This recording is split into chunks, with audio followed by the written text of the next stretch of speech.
აი ნახეთ.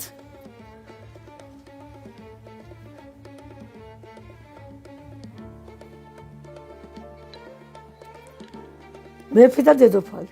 ხო არის შუთა ქართული ცეკვა. ამას ქვია ქართული ცეკვა, ხო ასე? ეს დალაგებულია საცეკვაოდ აქ. აი ხა ავიღოთ, როგორ უხდება ეტს, ჭადრაკის ეტს სამაია. ოქროსფერსავი.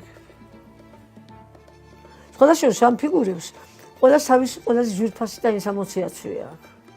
და გამოყენებულია სხვადასხვა ქვები და ყველაფერი ის, რაც ძვირფასი და ინსამოციისაა საჭირო. გამიგეთ?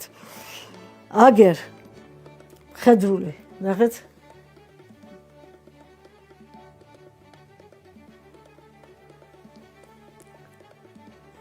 ხევსურული.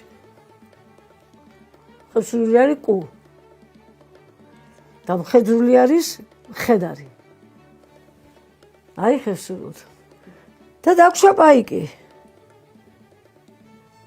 აი პაიკები ჩვენი. ნახეთ? თიულური. ხო იცი ჭადრაკის პაიკს ასე ზახია. ეს თუ ბოლომდე გავიდა დაფაზე. ამის საშუალება მიეცა რომელიმე მხარეს ან თეთრებს ან შავებს. ნებისმიერ ფიგურად შეგიძლიათ გააცოცხლოთ. ასე რომ ასეთია ჩვენი ჭადრაკი. მართლაც რომელიც გვანიჭებს უზარმაზარ სიამოვნებას.